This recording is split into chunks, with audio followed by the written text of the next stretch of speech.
I had a career in real estate I was actually good at. I had clients, I had commissions, I had a life I had built in Chicago from the ground up. And then I left. I packed up, got on a plane, and moved to Dubai. No safety net, no guaranteed income, just a decision I couldn't fully explain to the people in my life. I'm Kayla. I'm a licensed real estate agent in the state of Illinois, and I spent years as a leasing agent in Chicago. I moved to Dubai, and honestly, that's not even the most interesting part of this story.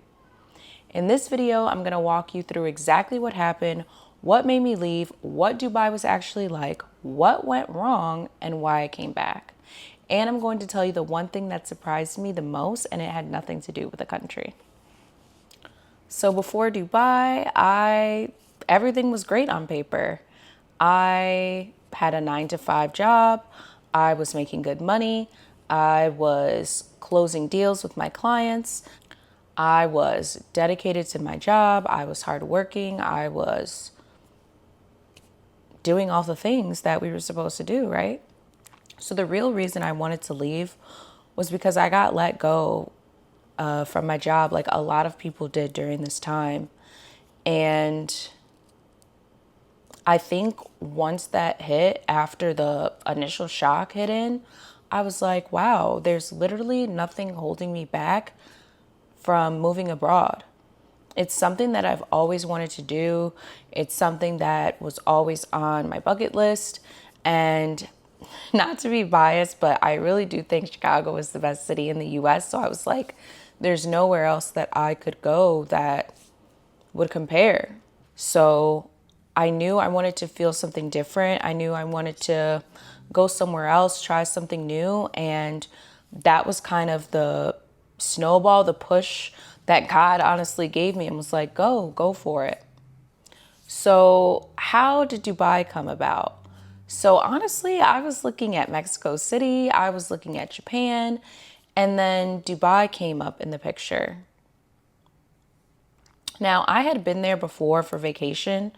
This was around 2022. I had been with my family. It was a great experience, but I never thought about living there. My friend at the time, we were both kind of in similar situations. We wanted to just take a break, and I'm like, and she's like, okay, let's go to Dubai. And I was like, Dubai? I was like, why there? I've already been there. She had already been there. So we're like, okay, let's go. We ended up finding a $300 and like under $400 flight on Qatar Airlines. And this was during Ramadan. So I was like, okay, this is too good to be true. No way this flight is this cheap. So we just went. What made me say yes and how it found me was when we got there, I'm seeing all these cranes in the sky. I'm seeing all the construction that's being built. And I didn't really pay attention to what was going on with Dubai in the media. Like, it wasn't on my radar at all. So I'm like, wow. I'm doing this now at home where whenever there's a new building open, I'm going there, I'm helping get people moved in, helping with the marketing, doing those things. I was like, I can do that out here. I was like, cool. A easy transition for me from my job in Chicago to a life in Dubai. And initially, that's what made me say yes. So let's talk about the first week in Dubai, what it actually felt like, how was it different than what I expected. So we found a brokerage, we found a team that we wanted to work with, and the first week I was excited. I was like, oh my God, like I actually did it. I literally packed up all of my stuff within 30 days once I said yes, and moved back. So the first week I was staying in a hotel temporarily till I found an apartment. And then I was doing training with the team. So training looked like going to launches, finding people to help us with the marketing, learning the market, and apartment hunting. So all that stuff was fun. Now, at the time, I had to find a short-term stay until my visa was processed. So I was like, okay, whatever building I get the short-term stay in, I know that's where once I get my visa, I can get a long-term apartment. We found a team that was going to help us with our marketing.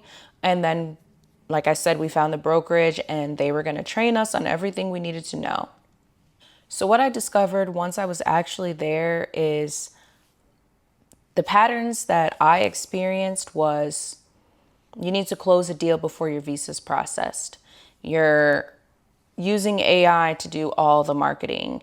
You're just posting, you're going to launches, you're learning about all these different developers, who's good, who's not, how the process works, mingling with the team, all while trying to balance a social life and living off savings because you are working on commission only, there's no salary, and you're expected to cold call. You're expected to cold call owners to try to get listings. And it was just different than what I expected. Back in Chicago, yes, I'm used to doing all of those things, but overseas it was different. It's really 24/7, which is great. I was like, okay, I'm living, sleeping, breathing this. I'm doing everything we need to do to get the marketing out there, to learn everything I can about the properties so that I can help my clients, move abroad, get an investment property, help them grow their money. So I noticed a lot of red flags when I was there. And, this is my fault because I should have did more research. I should have been more adamant. I should have looked around more than going with, okay, this is the first option. So not being able to get a visa process until you close a deal, that's a big red flag because legally you're supposed to get your visa process as soon as you get hired onto a company. That was the first red flag. Second red flag is my mentor at the time was teaching me how to sell. I know how to sell. I need to learn the market. So then I'm seeing that, the systems that are in place, the processes, it wasn't clear on, the steps and who to go to for this and who to go to for that. So all of those things I'm just kind of ignoring because I'm like, okay, just focus on marketing. But, for me, how I work is I need to know all the facts. I need to know all the information. I need to make sure it's legit, it's a good deal before I'm passing this on to someone else. So that was one red flag. And then the marketing team that we had signed up for, it's literally everything is AI.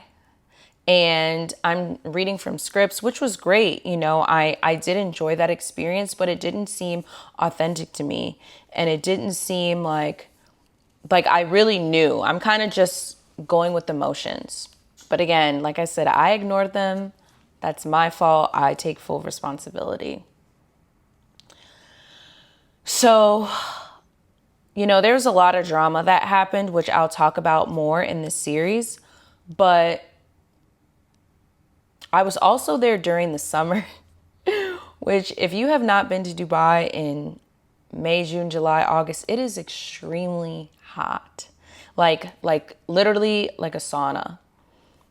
So on top of all of this, moving, trying to make new friends, working for free, using my savings to survive, seeing the red flags, but I'm forcing myself to be like, no, it's fine. Everything's fine. I'm just going to keep working at it. So it got to a point where I was like, okay, it's time for me to go. Like, this is just not working out for me.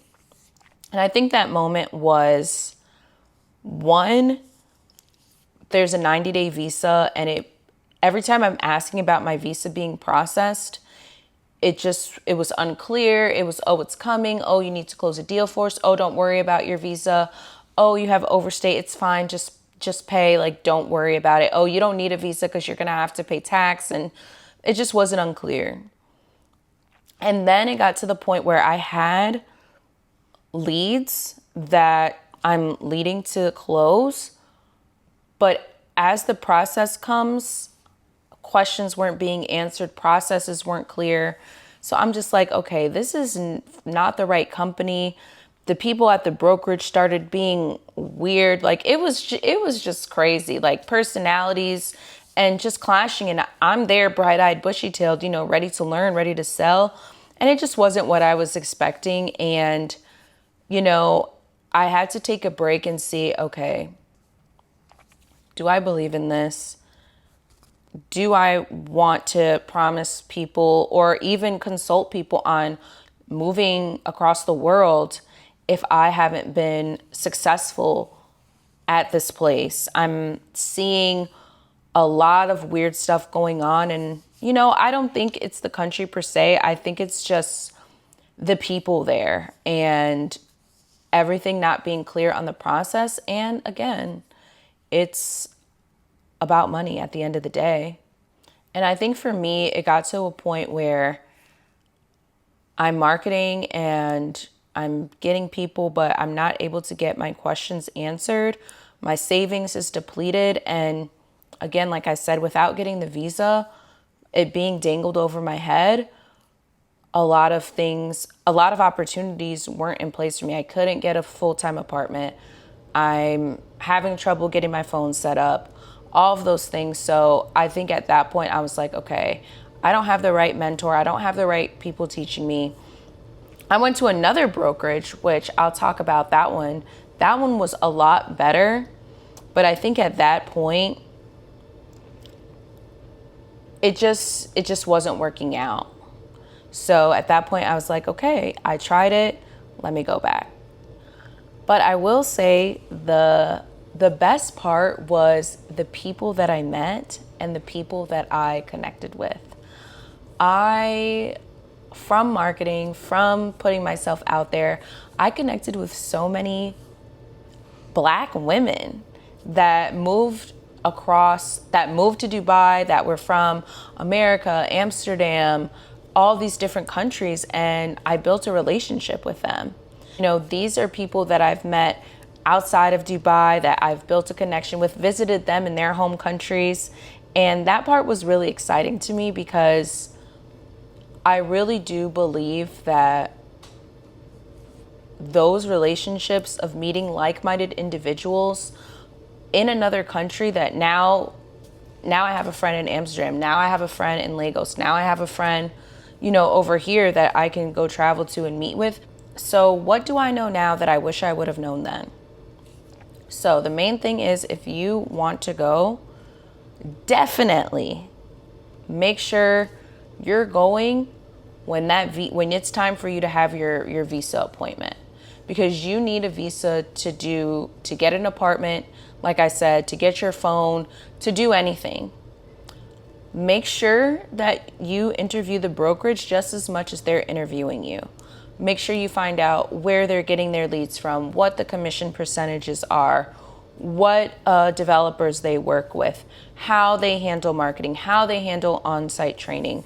Make sure that the people, the managers, the mentors that you're signing up with, really do your due diligence at making sure that they're teachable, that they have time, that they're selling, they're qualified, and make sure they're not doing anything that's, shady, stuff like that. And I also think a real lesson was, if you want to move abroad, it's your first time, if you've done it before, if you're like me where you went, it didn't work out, you came back, but you want to go back, whatever the case may be. I know there's a lot of talk about people moving abroad. And I think you really take time to learn yourself. Learn what you like, what you don't like, what your real boundaries are, who your friends are, who you want to be friends with, who you want to work with, who good partners are, how quickly money comes in. I think those experiences really make a difference. And I think in the end, it's worth it to just try. Making this channel for people like me who want to try something new, want to relocate, whether it's in their home country or abroad, who want to know, okay, not everything is glitz and glams. This is real. This is mistakes that I made. This is dumb stuff that I did. These are red flags that I saw that hopefully I can share them with you. Be honest. Don't drag me too much in the comments, but these are things and situations that I've learned from and I've grown from that I want to share with you, and hopefully you can learn from them. And again, I'm going to share what I learned about the market. I'm going to share real estate content. I'm going to share leasing content. I'm going to share relocation. resources. So if you're interested in all of that, you can follow me. If you made it to the end of this video, you're exactly who this channel is for. I'm posting every single day about real estate, relocation, real conversations about building a life you want on your own terms. Hit subscribe because tomorrow I'm breaking down exactly how I got my Illinois leasing license in 30 days while working full time and numbers that came with it. I'll see you then. Bye.